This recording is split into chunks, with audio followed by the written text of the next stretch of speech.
आपने ट्यून किया है गोल्ड 100.1 मेगाहर्ट्ज पर और ये समय है कार्यक्रम पानी पे लिखी कहानी का। एक ऐसी कहानी जो आपके मन के कोने में कहीं घर कर जाए। आज आइए सुनते हैं जयश्री सिंह की लिखी कहानी हर श्रृंगार के फूल। एक बात और कह दूं, अगर ये कहानी आपको अच्छी लगती है या कुछ और कहना चाहते हैं इस कहानी के बारे में तो हमें जरूर मैसेज करें व्हाट्सएप पर। हमारा व्हाट्सएप नंबर है 9868868753। इस पर आप हमें मैसेज कर सकते हैं। इसके अलावा आप हमें ईमेल भी कर सकते हैं। हमारा ईमेल एड्रेस आप सभी को मालूम है, fmgold@gmail.com। दोस्तों, हमें आपके संदेश की प्रतीक्षा रहेगी। आपके संदेश हमें अगली कहानी को और अच्छा करने के लिए प्रेरित करते हैं। तो आइए सुनते हैं ये कहानी हर श्रृंगार के फूल।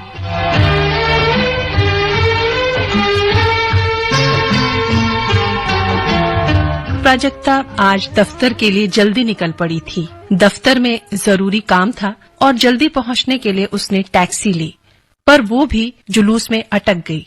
ओहो, कहाँ फंस गई? 10 बजे मीटिंग शुरू होने वाली है और उससे पहले मुझे दफ्तर पहुंचना जरूरी है। फॉरेन डेलीगेट्स के साथ आज सीईओ साहब भी आने वाले हैं। ओहो, ये ट्रैफिक का हाल, तंग आ गई मैं। ओहो, और कितनी दूर तक ऐसे ही चलना होगा भैया? अरे मैडम, अभी क्या बोलेगा, ये हर साल का है। इधर जुलूस निकला, उधर ट्रैफिक जाम। ये मंदिर के सामने हर साल आज के दिन मस्त जतरा लगता है।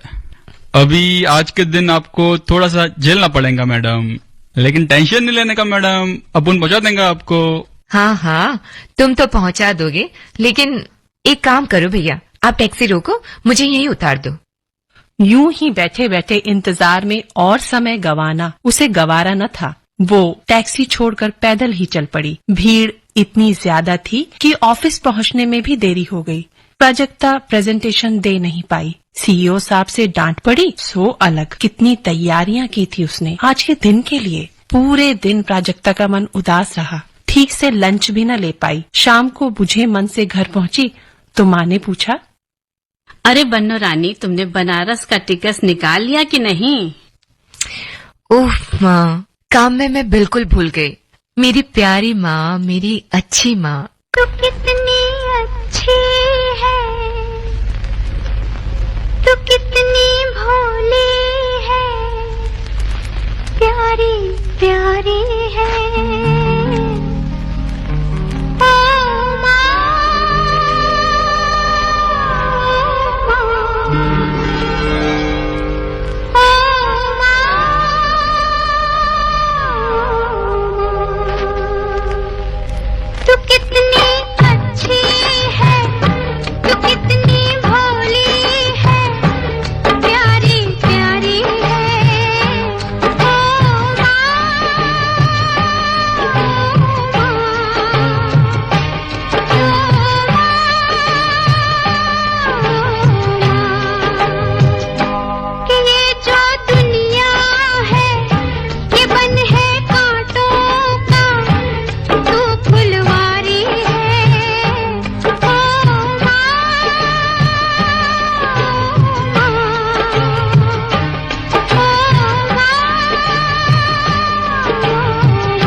हफ्ते पहले ही माँ ने बाबा विश्वनाथ के दर्शनों की इच्छा प्रकट की थी। प्रेजेंटेशन के चक्कर में प्राजक्ता टिकट कराना भी भूल गई। उसके जी में आया, कह दे मंदिर तो यहाँ भी है, वहाँ जाना क्या जरूरी है। किंतु माँ की ओर देखा तो कह नहीं पाई। कह देती तो माँ उदास हो जाती। उनकी उदासी प्राजक्ता से देखी नहीं जाती। माँ बच्चों की जान होती है, माँ बच्चों की जान होती है। वो होते हैं किस्मत वाले जिनके माँ होती है। कितनी सुंदर है, कितनी शीतल है, न्यारी न्यारी है।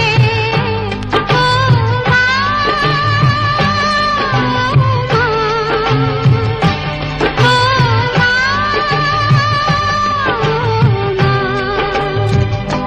ऐसा नहीं है कि ईश्वर में उसकी श्रद्धा नहीं है, किंतु आए दिन धार्मिक आयोजनों के नाम पर होने वाली इन रैलियों से उसे झुंझलाहट सी होने लगी थी, जिस कारण से बनारस जाना भी उसने टाल दिया था। वो काम तो हो नहीं पाया, अब कम से कम माँ को दर्शन ही करा दूं, ये सोचकर उसने मुंबई वाराणसी महानगरी एक्सप्रेस के तत्काल के 2 टिकट बुक करा दिए।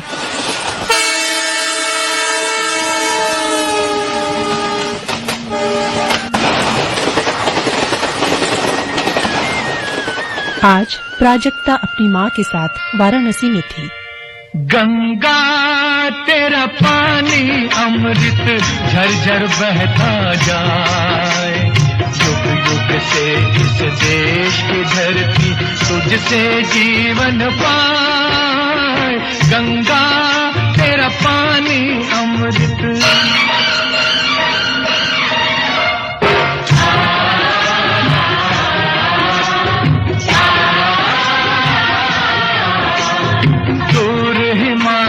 से तू आई गीत सुहानी गाती, बस्ती बस्ती जंगल जंगल सुख संदेश सुनाती। तेरी चांदी जैसी धारा मीलों तक लहराए। गंगा तेरा पानी अमृत।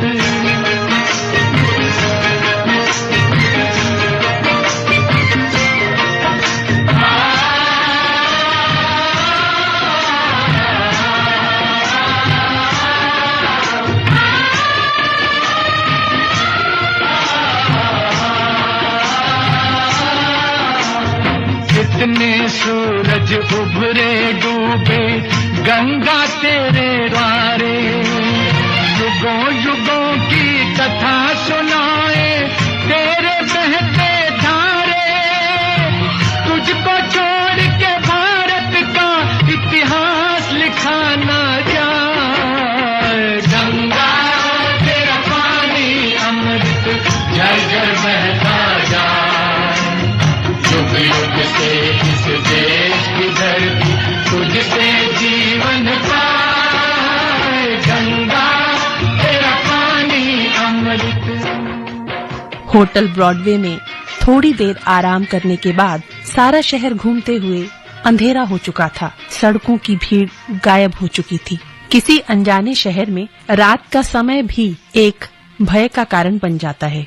शाम 4 बजे जिस टैक्सी से प्राजक्ता और उसकी माँ होटल से गंगा घाट गए थे, उसके चालक ने उनकी आपसी बातचीत से भांप लिया कि वे शहरी हैं और यहाँ दर्शन के लिए आए हैं। चलते समय तो बात हुई थी 200 रुपए में वापस आने की, किंतु शाम तक बातें बनाकर उसने जबरन 1000 रुपए वसूल कर लिए। होटल से घाट की दूरी केवल 2 या 3 किलोमीटर थी, उससे ज्यादा की न थी। गंगा के घाटों और उससे सटे मंदिरों के सारे महत्वपूर्ण स्थल 2 या 5 मिनट की पैदल दूरी के आसपास ही तो स्थित हैं, और सारे दर्शन वो एक बार में पूर्ण कर चुके थे।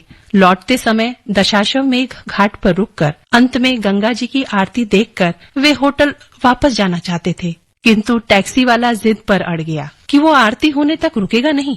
किराया लेकर वो तुरंत निकल जाना चाहता था। वे आज सुबह ही आए थे और कल तो लौटना था, इसलिए माँ इसी समय गंगा की आरती देख लेना चाहती थी। उनका रुकना अनिवार्य था और टैक्सी को जाने की जल्दी थी। प्राजक्ता के लाख कहने पर भी उसने रुकने से साफ इनकार कर दिया। शुरुआत में जो टैक्सी वाला उसे गरीब लग रहा था, वही शाम तक उसे लालची और चालाक लगने लगा। जिसकी दीन दशा पर अब तक उसे दया आ रही थी, उसकी चालाकी देखकर अब उसे अपनी उदारता पर गुस्सा आने लगा। वो उससे लड़ना नहीं चाहती थी और माँ को इस बात की बिल्कुल भी भनक लगने नहीं देना चाहती थी कि वो तय से दुगनी कीमत वसूल करके उन्हें होटल पहुँचाए बिना देर होने के बहाने चले जाना चाहता है। वो जानती थी कि वो गलत है, फिर भी उसकी गरीबी देखकर उसकी चालाकी पर कुछ भी कहना प्राजक्ता को उचित न लगा। उसने अपनी माँ की ओर देखा। माँ टैक्सी से उतरकर गंगा के दर्शन कर प्रणाम करने में व्यस्त थी। देवराज सेव्यमान पावनांघ्रि पंकजम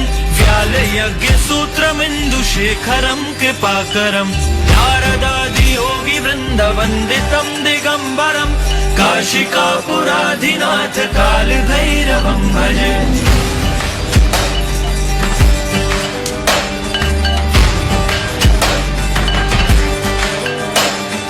भानुकोटि भास्वरं भवाब्धितारकं परं नीलकण्ठमिप्सितार्थदायकं त्रिलोचनं कालकालमम्बुजाशमक्षशूलमक्षरं काशिकापुराधिनाथ काल भैरवं भजे।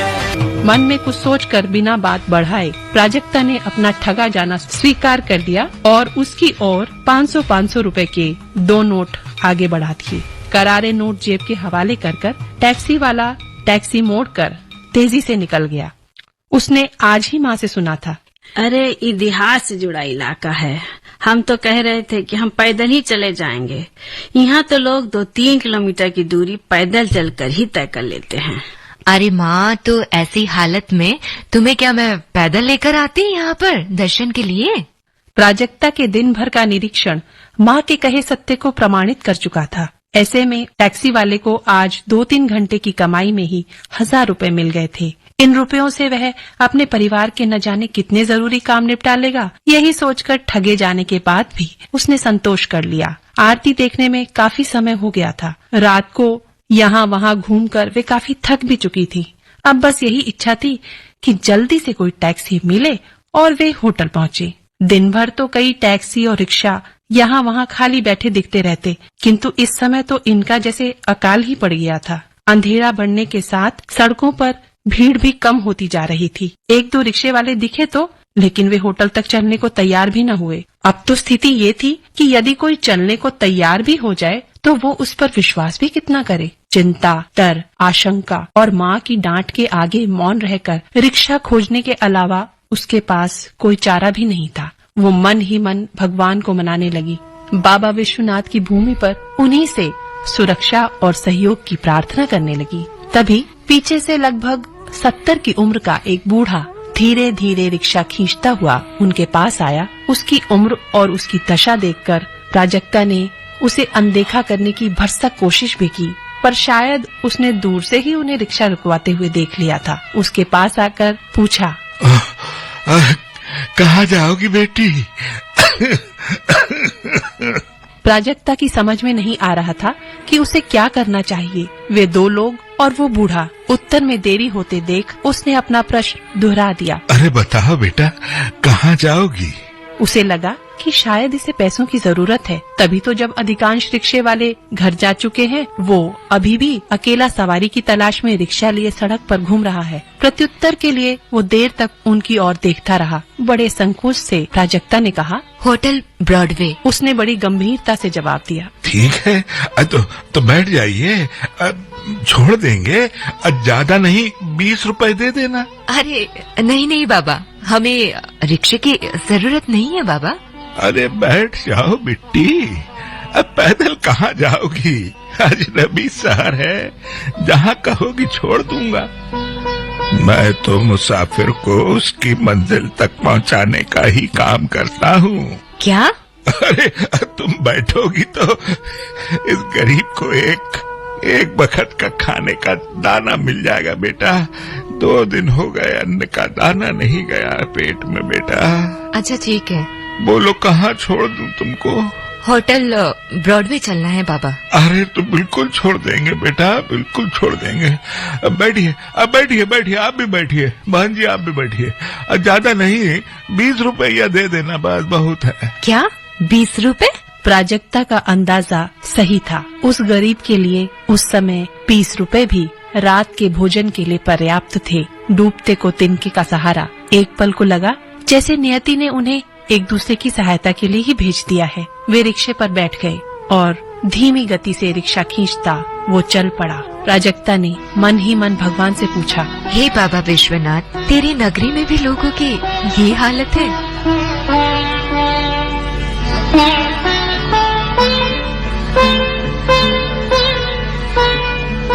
प्राजक्ता मुंबई से अपनी माँ के साथ पहली बार वाराणसी आई थी। उसके लिए यहाँ सब कुछ नया था। उसने बचपन से ही बनारस के घाटों का बड़ा नाम सुना था। मन ही मन बनारस की छवि उसके कच्चे मानस पर रच बस गई थी। चलते समय उसके मन में भी बाबा विश्वनाथ की काशी को देखने का बड़ा कौतूहल था। मन में श्रद्धा और जिज्ञासा लिए माँ के कहने पर उन्हें साथ लेकर वह वाराणसी आई थी। महिमा काशी विश्वनाथ की, महिमा काशी विश्वनाथ की। देवता सृष्टि के शिव, प्रथम भूमि शिव की काशी। विश्वनाथ शिव ज्योतिर्लिंग है, घट घट वासी अविनाशी। देवों में महादेव है काशी विश्वनाथ जी। देवों में महादेव है काशी विश्वनाथ जी। गंगा तट पे विराजे स्वयं भोलेनाथ जी। महिमा बड़ी तीर्थों में काशी विश्वनाथ की। बोलो रे जय बोलो बाबा भोलेनाथ की। बोलो रे जय बोलो बाबा भोलेनाथ की। महिमा बड़ी तीर्थों में काशी विश्वनाथ की। करो जय जयकार बाबा भोलेनाथ की।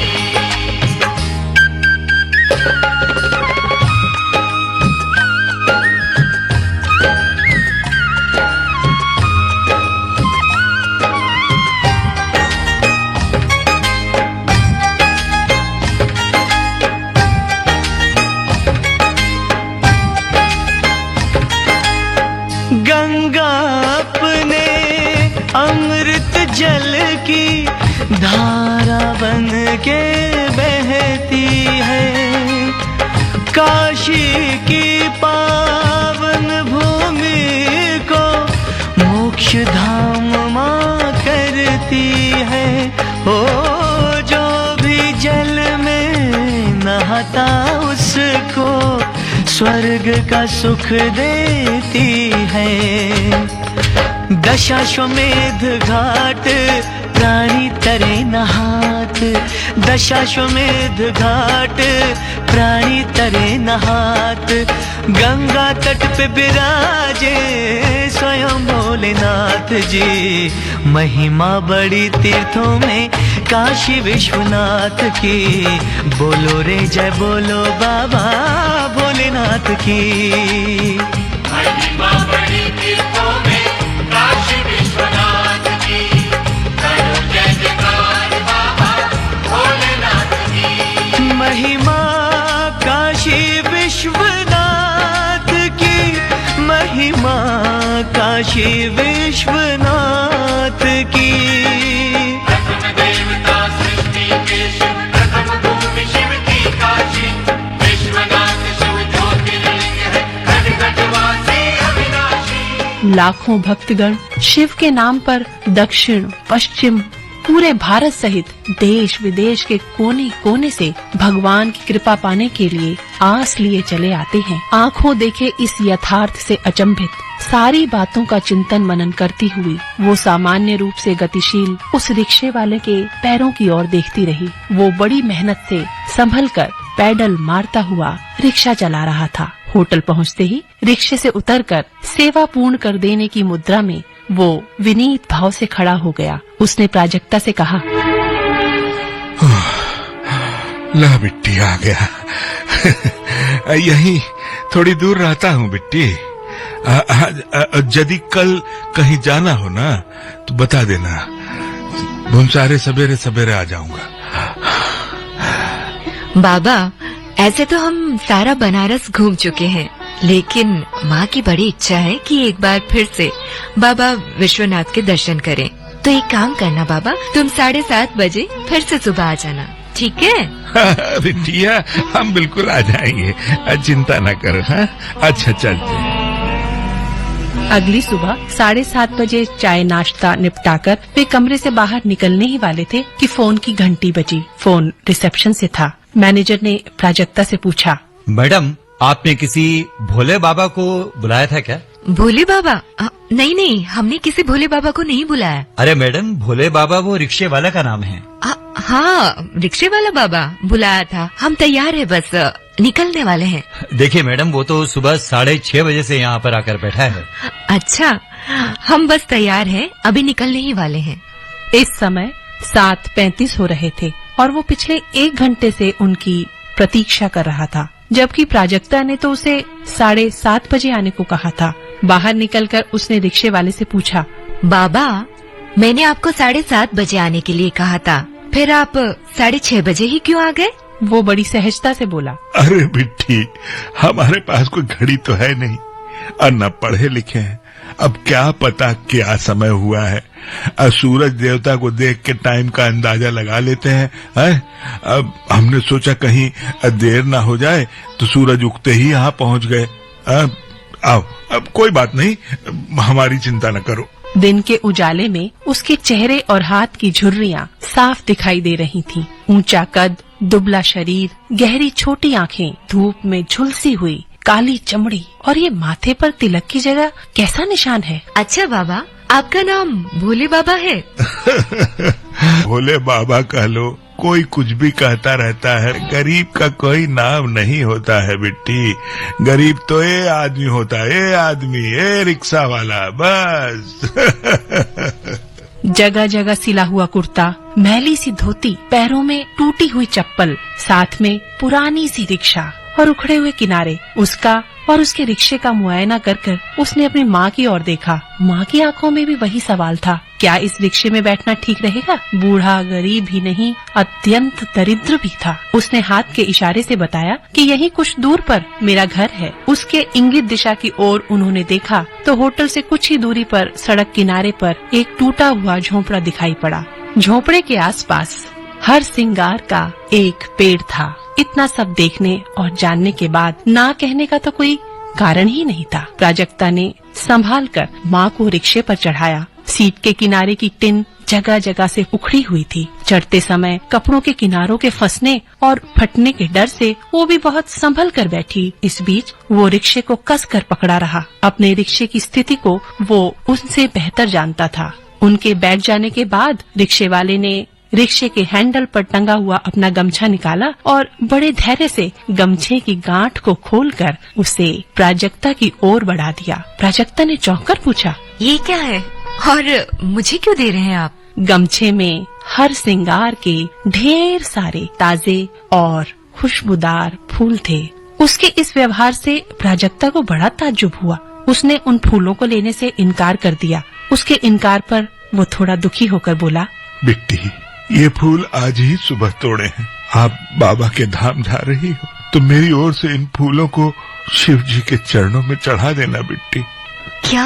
नहीं, गलत नहीं समझो, गलत नहीं समझो। मैं समय पर नहा धो नहीं पाता ना बेटा।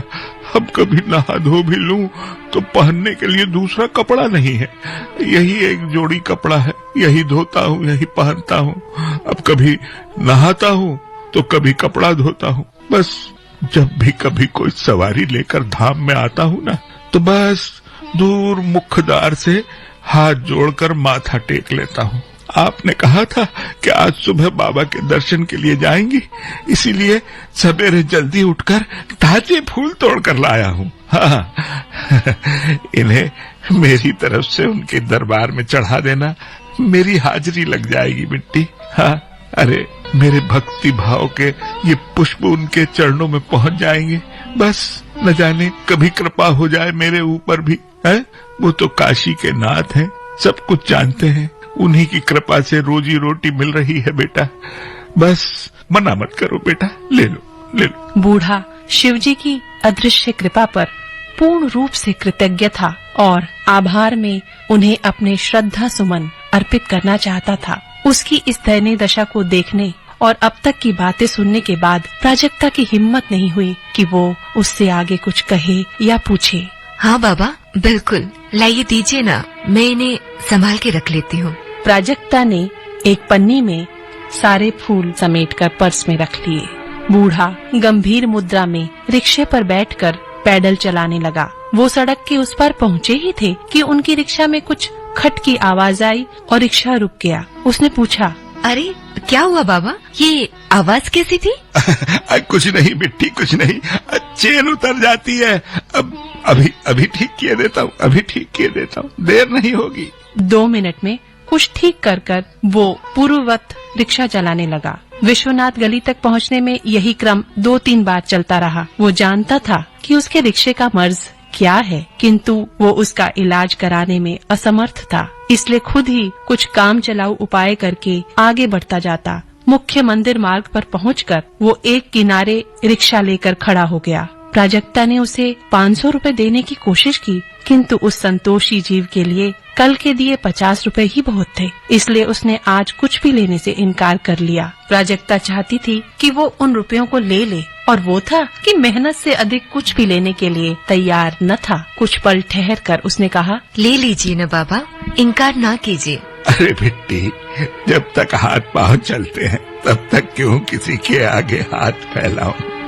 अच्छा भोले बाबा, मत फैलाओ हाथ। पर बताओ, अगर आपकी बेटी देती तो आप ना लेते? बिट्टी भी कहते और लेते भी नहीं।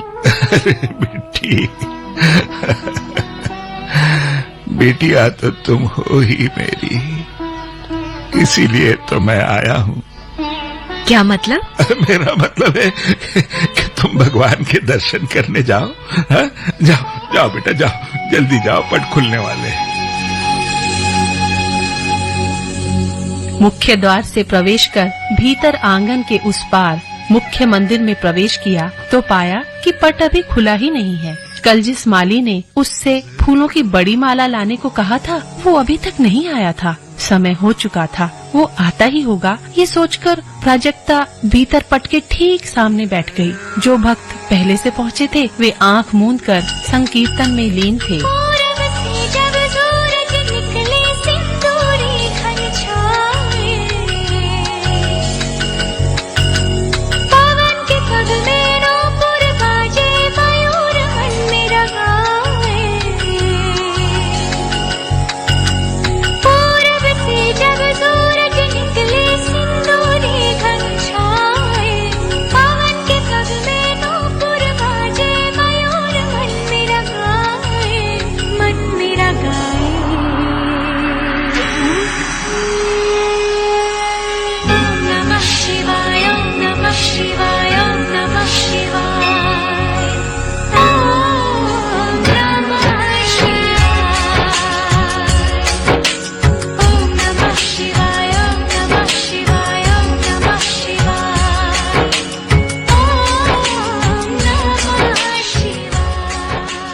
वे भी आंख मूंद कर कीर्तन का आनंद लेने लगे। थोड़ी थोड़ी देर में प्राजक्ता बाहर आंगन की ओर देखती, किंतु फूल लेकर अभी भी प्रमुख माली नहीं पहुंचा था। मंदिर का पट खुलने ही वाला था। कल उसने कहा था कि पट खुलने से पहले ही पहुंच जाता है, किंतु आज कोई अता पता न था। वो मंदिर का इकलौता माली था। उसके न आने से सारे भक्तगण खाली हाथ ही दर्शन को विवश हो गए। पुष्प की माला थाल सजाऊं, गंगा जल भर कलश मिलाऊं,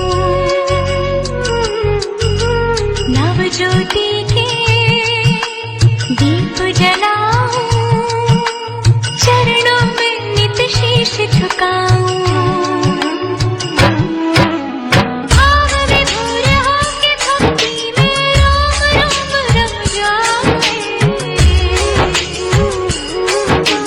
मन मेरा गाए।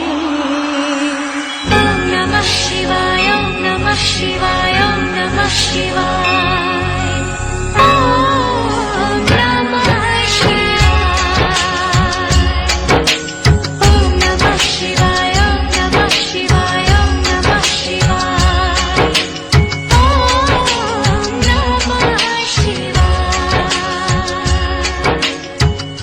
इतनी हो चुकी थी कि आंगन की ओर देख पाना मुश्किल हो गया था। वे दोनों बहुत आगे पट के बिल्कुल ठीक सामने बैठे थे। पट खुला, बाबा विश्वनाथ के जयकारे लगने लगे। आरती शुरू होकर अपनी गरिमा के साथ चलती हुई खत्म हो गई। जय घोष होने लगे। उसने आसपास देखा, किसी के हाथ में फूल माला नहीं थी। ये स्पष्ट था कि माली अब भी नहीं आया है। उस दिन आरती के बाद श्री काशीनाथ को फूलों की कोई माला न पड़ पाई। उसे बहुत अफसोस हो रहा था कि आज लौटते समय मैं प्रभु को कुछ भी अर्पित नहीं कर पाई। अभियंकर शंकर अविनाशी, मैं तेरे दर्शन की अभिलाषी, जन्मों से पूजा की प्यासी, मुझ पे करना कृपा जरा सी। तेरे सिवा मेरे प्राणों को और कोई ना भाए, मन मेरा गाए ओम नमः शिवाय, ओम नमः शिवाय, ओम नमः शिवाय, ओम नमः शिवाय, ओम नमः शिवाय, ओम नमः शिवाय, ओम नमः शिवाय, ओम नमः शिवाय।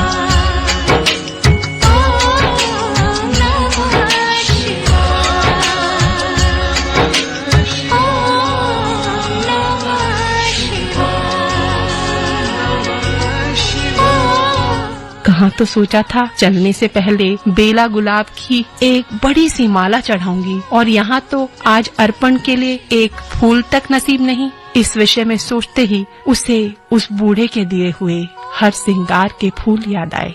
उसने पर्स में से रुमाल में लिपटे हुए फूल निकालकर अंजूरी भरकर हर श्रृंगार के ताजे फूल शिवलिंग पर बिखेर दिए। कुछ पंडित जी को दे दिए। उन्होंने मंत्रोच्चारण के साथ उन्हें शिव जी को अर्पित कर दिया। उस दिन श्री काशीनाथ को अपने उसी भक्त के फूल स्वीकार करने थे जो अपने आप को हर कहीं से दीनहीन मानता था, जो मंदिर में भीतर प्रवेश न कर बाहर से ही शीश झुकाकर अपने मालिक को प्रणाम कर लिया करता था। प्रसाद लेकर वे बाहर निकले। माली अब भी नहीं आया था। दुनिया बनाई मैंने हाथों से, मिट्टी से नहीं जज्बातों से, फिर रहा हूँ ढूंढता मेरे निशान है कहाँ, मेरे निशान है कहाँ, मेरे निशान।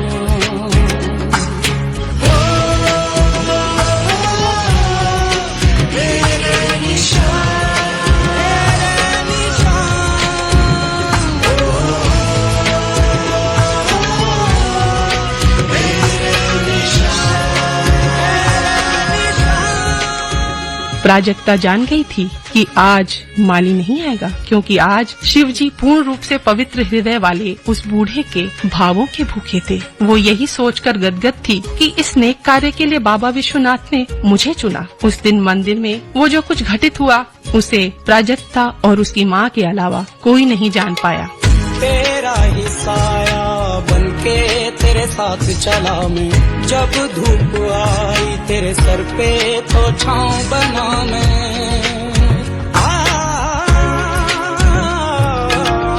तेरा ही साया बनके तेरे साथ चला मैं, जब धूप आई तेरे सर पे तो छाँव बना मैं। राह में तेरी रहा मैं हम सफर की तरह, उलझा है फिर भी तू जालों में, ढूंढे सवालों को जवाबों में।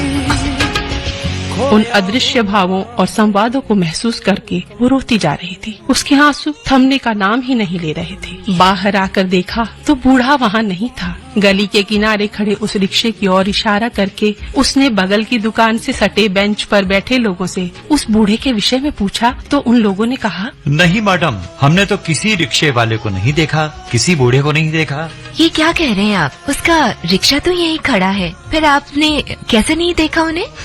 मैडम जी सही कह रहा हूँ, हम इधर ही रहता हूँ। आपको जरूर कोई गलतफहमी हुई है और कोई रिक्शा वाला आपको छोड़ गया होगा मैडम जी। ऐसा कैसे हो सकता है? और कोई रिक्शे वाला? वो समझ चुकी थी कि दुकानदार से तर्क करने का कोई मतलब नहीं है। काशी नगरी में जहाँ संत कबीर दास जी ने घट घट में भगवान के बसे होने का ज्ञान दिया था, वही पाठ वो बूढ़ा आज प्राजक्ता को पढ़ा के गया था। मुझसे बने हैं ये पंछी, ये बहता पानी, लेके जमीन से आसमां तक मेरी ही कहानी। मुझसे बने हैं ये पंछी, ये बहता पानी, लेके जमीन से आसमां तक मेरी ही कहानी। वो बाबा आज मुझे सच्ची श्रद्धा, विश्वास, परिश्रम और संतोष का पाठ पढ़ा कर गए हैं। मेरी बनाई तकदीरें हैं, आंखों भरी ये तस्वीरें हैं। कैसी लगी आपको आज की कहानी हर श्रृंगार के फूल? हमारा व्हाट्सएप नंबर नोट कर लीजिए, आपको इसी पे लिख के भेजना है और अपने सुझाव भी हम तक पहुंचाने हैं। हमारा व्हाट्सएप नंबर है 9868868753। इसके अलावा आप हमें मेल कर सकते हैं fmgoldAIRdelhi@gmail.com पर। पानी पे लिखी कहानी, इस कार्यक्रम में आज आपने सुनी जयश्री सिंह की लिखी कहानी हर श्रृंगार के फूल। परिकल्पना, निर्देशन और प्रस्तुति रश्मि कुकरेती की। हमें दे इजाजत, नमस्कार।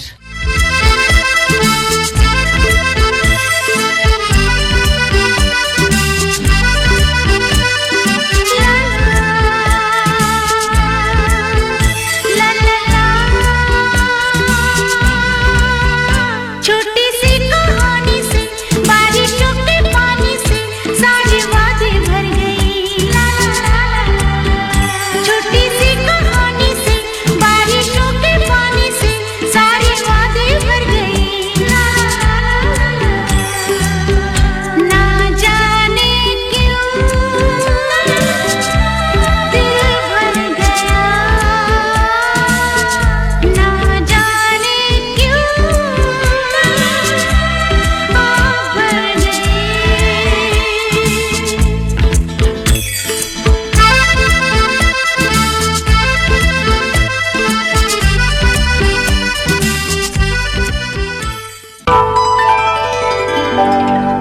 ये है आकाशवाणी और आप सुन रहे हैं गोल्ड 100.1 पर।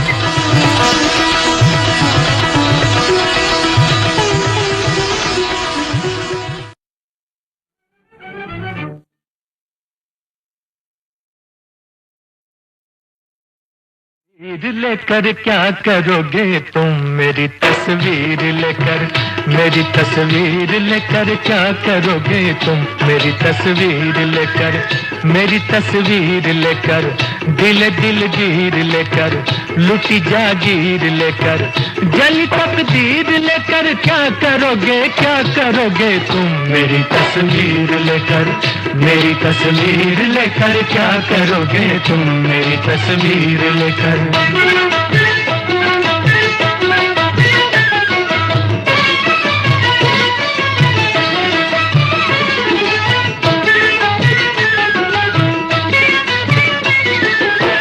चले हो अब न जाने कब मिलोगे, सब कोई बनेगा तब मिलोगे। न जीने का न मरने का बहाना, कटेगा कैसे फुरकत का जमाना। हमें दे जाओ एक अपनी निशानी, बड़ी होगी तुम्हारी मेहरबानी। सबकी तो कोई तदबीर होगी, हमारे पास ये तस्वीर होगी। मेरी तस्वीर भी मुझसी कहाँ है कि ये बेजान है, ये बेजुबां है। तुम्हारे काम ये ना आ सकेगी, तुम्हारा दिल न ये बहला सकेगी। जुनून में तो गिरे बाचा तो होगा, कि परवाना तो जल के खाक होगा।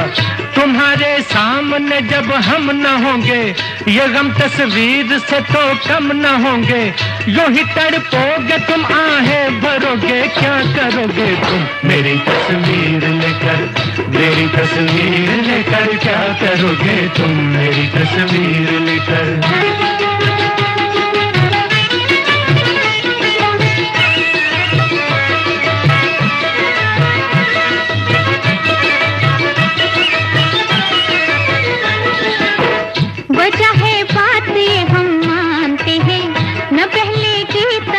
जानते हैं करेंगे हसरत फरियाद अक्सर कि तुम आया करोगे याद अक्सर।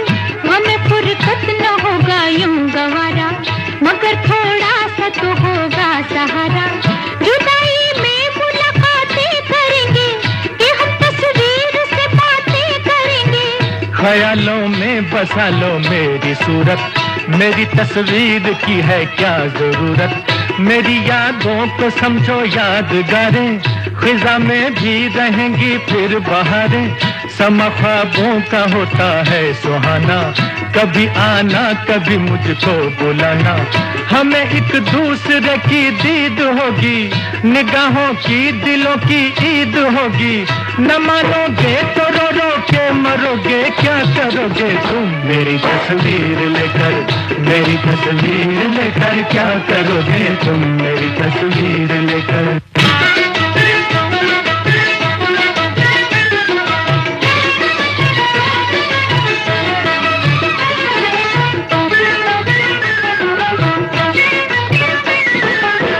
बहाने पर बनाते हो बहाना, दीवाने हो बनाते हो दीवाना। खुदा जाने तुम्हें इनकार क्यों है, हमें फिर भी तुमसे प्यार क्यों है। सितम के तीर हम पे छोड़ते हो, बड़े बेदर्द हो दिल तोड़ते हो। न ऐसी बेवफा बेतीर होगी, भले तुमसे तो ये तस्वीर होगी। गुजारिश आपके दिलदार की है, वजह एक और भी इनकार की है। जमाने की निगाहों से बचा के इसे तुम लाख रखोगे छुपा के। किस दिन देख ही लेगा जमाना, वो बड़ा मशहूर होगा ये फसाना। जो लोगों की ज़बां तक बात पहुँचे, तो फिर जाने कहाँ तक बात पहुँचे। कहो क्या प्यार तो रुसवा करोगे, क्या करोगे तुम मेरी तस्वीर लेकर, मेरी तस्वीर लेकर क्या करोगे तुम मेरी तस्वीर लेकर।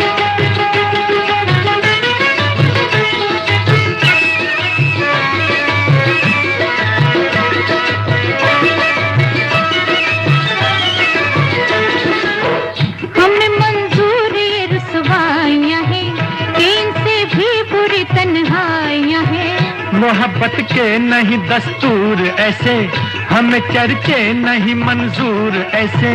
वफा में लोग लुटाते हैं जाने, तुम्हें आशिक भला हम कैसे माने। शुबह हो इश्क में तो इम्तिहान लो, मेरी तस्वीर न लो मेरी जान लो। कहो जाने वफा अब क्या कहोगे, क्या करोगे तुम मेरी तस्वीर लेकर, ओ मेरी तस्वीर लेकर क्या करोगे तुम मेरी तस्वीर लेकर।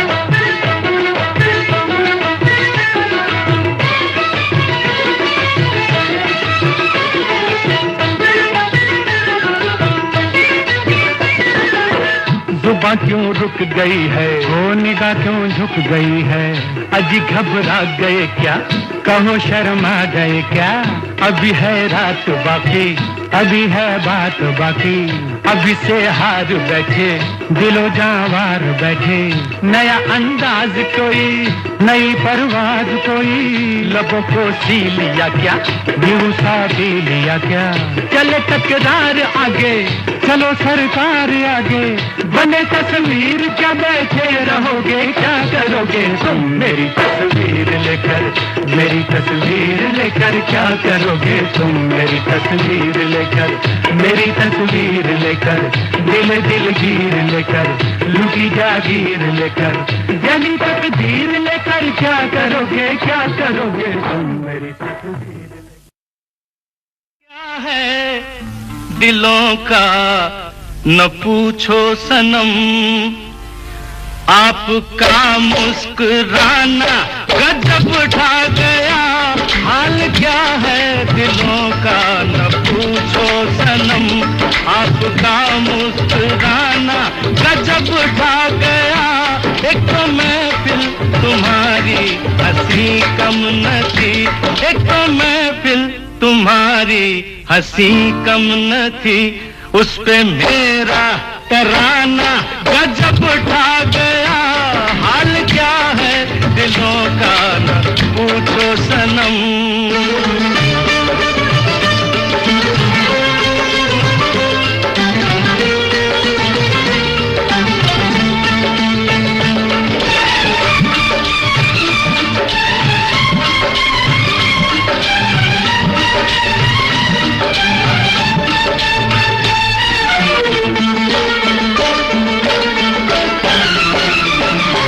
अब तो लहराया मस्ती भरी छाँव में, अब तो लहराया मस्ती भरी छाँव में, बांध दो चाहे घुंघरू मेरे पाँव में, बांध दो चाहे घुंघरू मेरे पाँव में।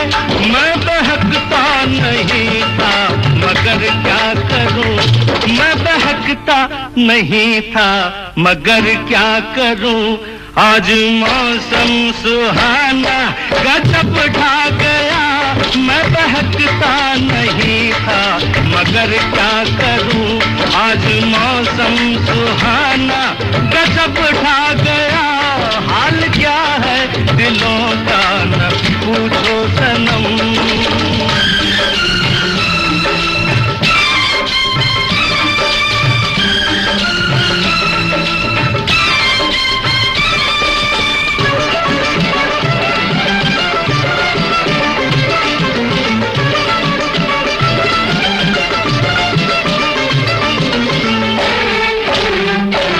हर नजर उठ रही है तुम्हारी तरफ, हर नजर उठ रही है, नजर उठ रही है, हर नजर उठ रही है तुम्हारी तरफ, और तुम्हारी नजर है हमारी तरफ, और तुम्हारी नजर है हमारी तरफ।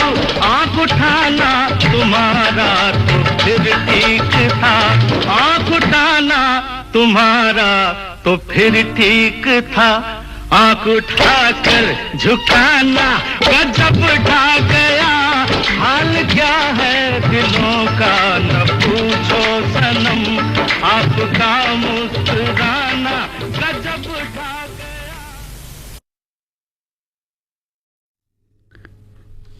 आप सुन रहे हैं आकाशवाणी दिल्ली का गोल्ड चैनल 100.1 मेगाहर्ट्ज पर, और आकाशवाणी गोल्ड पर अब समय है समाचारों का।